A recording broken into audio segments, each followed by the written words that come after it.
നമ്മെ സംബന്ധിച്ചിടത്തോളം ഇല്ല. പ്രിയപ്പെട്ടവരെ, ഞാൻ ഒറ്റ കാര്യം മാത്രം ചോദിച്ചുകൊണ്ട് എൻ്റെ പ്രസംഗം അവസാനിപ്പിക്കുകയാണ്. നന്മയുടെ ഭാഗത്ത് നിൽക്കണോ, നീതിയുടെ ഭാഗത്ത് നിൽക്കണോ, സത്യത്തിൻ്റെ ഭാഗത്ത് നിൽക്കണോ? അതാണ് ചോദ്യം. നന്മയുടെ ഭാഗത്ത് നിൽക്കണം എന്നുള്ള മുഴുവൻ ആളുകളും ഡോക്ടർ സരിന് മാത്രമേ വോട്ട് ചെയ്യൂ. കാരണം എതിർ സ്ഥാനാർത്ഥിയെക്കുറിച്ച് ഞാനൊന്നും പറയാനല്ല, പക്ഷെ പറഞ്ഞു പോയാൽ അത് കുറച്ച് അധികമായി പോകും. നിങ്ങൾക്കെല്ലാം അറിയാം.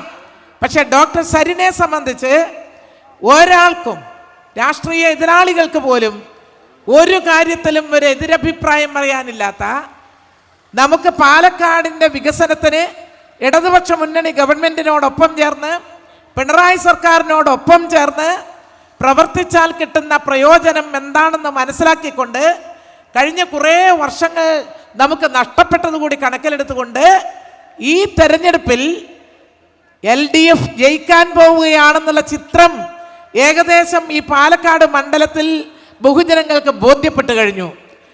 കോൺഗ്രസും BJPയും ഇപ്പം നേരത്തെ ചില നേതാക്കൾ പറഞ്ഞിട്ടുണ്ട്, 2ാം സ്ഥാനത്തേക്ക് മത്സരിക്കുകയാണ്. ആരാണ് 2ാം സ്ഥാനം? BJPയുടെ സ്ഥിതി ഈ ഉപ്പുവെച്ച കലം പോലെ ആയിട്ടുണ്ട്. സത്യം പറഞ്ഞാൽ BJP എന്ന് പറയുന്ന രാഷ്ട്രീയ പാർട്ടിക്ക് ഇത്തവണ കെട്ടിവെച്ച കാശ് കിട്ടുമോ എന്ന കാര്യത്തിൽ സംശയമുണ്ട്. അതുകൊണ്ട് അതിനെക്കുറിച്ച് പറയേ വേണ്ട.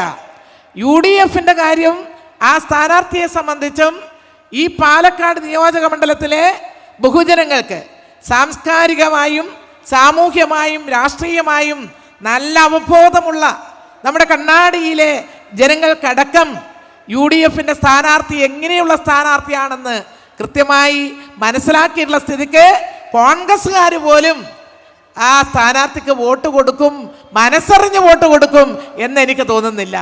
അതുകൊണ്ട് നമ്മളെല്ലാം തന്നെ ഇനി മണിക്കൂറുകൾ മാത്രമേ ഉള്ളൂ. ജനങ്ങൾ ഒഴുകി ഒഴുകി വരികയാണ്. കണ്ണാടി ഇളകി മറിയും എന്ന കാര്യത്തിൽ സംശയമില്ല. നാളെയും മറ്റന്നാളുമായി ഈ കണ്ണാടി ഗ്രാമപഞ്ചായത്തിൻ്റെ എല്ലാ ഭാഗങ്ങളിൽ നിന്നുമായി ഓരോ വോട്ടും നമ്മുടെ LDF സ്ഥാനാർത്ഥി ഡോക്ടർ സരിനായിരിക്കുമെന്ന് വളരെ നിശ്ചയിച്ചുറച്ച് മറ്റുള്ളവരെ കൂടി പ്രേരിപ്പിക്കുക എന്ന കടമ ഏറ്റെടുക്കാൻ വേണ്ടി പോവുകയാണ്. അതുകൊണ്ട് ഞാൻ എൻ്റെ പ്രസംഗം നിർത്തുകയാണ്. ഈ തെരഞ്ഞെടുപ്പ് എന്തുകൊണ്ടും കേരളത്തിൻ്റെ രാഷ്ട്രീയ ഭാവി കൂടി നിർണ്ണയിക്കുന്ന തെരഞ്ഞെടുപ്പാണ്. ഈ കേരളത്തിലെ ജനങ്ങളെ പട്ടിണിയില്ലാത്ത ഒരു സമൂഹം ഈ കേരളത്തെ ഉയർത്തിക്കൊണ്ടുവരാൻ പട്ടിണി കിടക്കാത്ത ഒരു സമൂഹമാണ് കേരളത്തിലെ ജനസമൂഹം. ആയിട്ടില്ല. ഇനിയും എല്ലാവരെയും ഏറ്റവും മെച്ചപ്പെട്ട ജീവിത നിലവാരത്തിലേക്ക് ഉയർത്തിക്കൊണ്ടുവരാൻ ശ്രമിക്കുന്ന, മുഴുവൻ ആളുകൾക്കും ഒരു കുടുംബത്തിൽ സാമ്പത്തികമായി വരുമാനമുണ്ടാക്കി കൊടുക്കാൻ ശ്രമിക്കുന്ന, കുട്ടികളെ ഏറ്റവും അധികം പരിഗണനയ്ക്ക് അവർക്ക് എല്ലാ വിധത്തിലുള്ള പരിഗണനയും കൊടുക്കുന്ന, രോഗം വന്നാൽ ഫലപ്രദമായി ചികിത്സ ലഭിക്കുന്ന ഒരു സംസ്ഥാനം, ഏറ്റവും നല്ല വ്യാവസായിക മേഖലയിലെ മുന്നേറ്റം, ഈ മുന്നേറ്റം നടത്തിക്കൊണ്ടിരിക്കുന്ന ഇടതുപക്ഷ മുന്നണി ഗവൺമെൻറ് ഇനിയും അധികാരത്തിൽ വരും എന്ന പ്രതീക്ഷയോടുകൂടിയാണ് ജനങ്ങൾ കാത്തിരിക്കുന്നത്.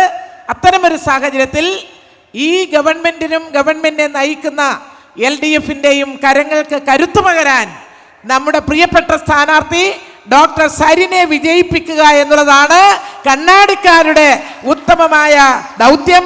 ആ ദൗത്യം ഏറ്റെടുക്കാൻ എൻ്റെ പ്രിയപ്പെട്ട സഹോദരങ്ങൾ, സഹോദരിമാരും, സഹോദരന്മാരും, സഖാക്കളും ബഹുമാന്യരായ വോട്ടർമാരും മുന്നോട്ട് വരും എന്ന് എനിക്കറിയാം. ഞാനതിൽ വിശ്വസിക്കുകയാണ്.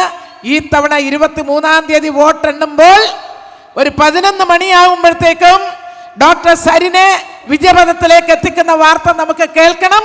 അതിനുവേണ്ടി നമുക്ക് ഇനി മണിക്കൂറുകൾ പ്രവർത്തിക്കാം എന്ന് മാത്രം പറഞ്ഞുകൊണ്ട്, ഡോക്ടർ സരിന് അദ്ദേഹത്തിന് ഒരു ഭാഗ്യചിഹ്നം തന്നെയാണ്. ഡോക്ടർമാർക്ക് കിട്ടേണ്ടുന്ന ഒരു തെരഞ്ഞെടുപ്പ് ചിഹ്നം, ഡോക്ടർ സരിൻ്റെ തെരഞ്ഞെടുപ്പ് ചിഹ്നം സ്റ്റെതസ്കോപ്പാണ്. ആ സ്റ്റെതസ്കോപ്പ് ചിഹ്നത്തിൽ സീല് രേഖപ്പെടുത്തി, വോട്ട് രേഖപ്പെടുത്തി ഈ വലിയ വോട്ടവകാശം, ഈ വോട്ടവകാശം ഏത് ചെറിയ വോട്ടവകാശമല്ല, അത് മതേതരത്വത്തിനും ജനാധിപത്യത്തിനും മറ്റ് സാംസ്കാരിക മൂല്യങ്ങൾ ഉയർത്തിപ്പിടിക്കുന്നതിനും ഈ കേരളത്തെ രക്ഷിക്കുന്നതിനും വേണ്ടിയിട്ടുള്ള വോട്ടവകാശമാണ്.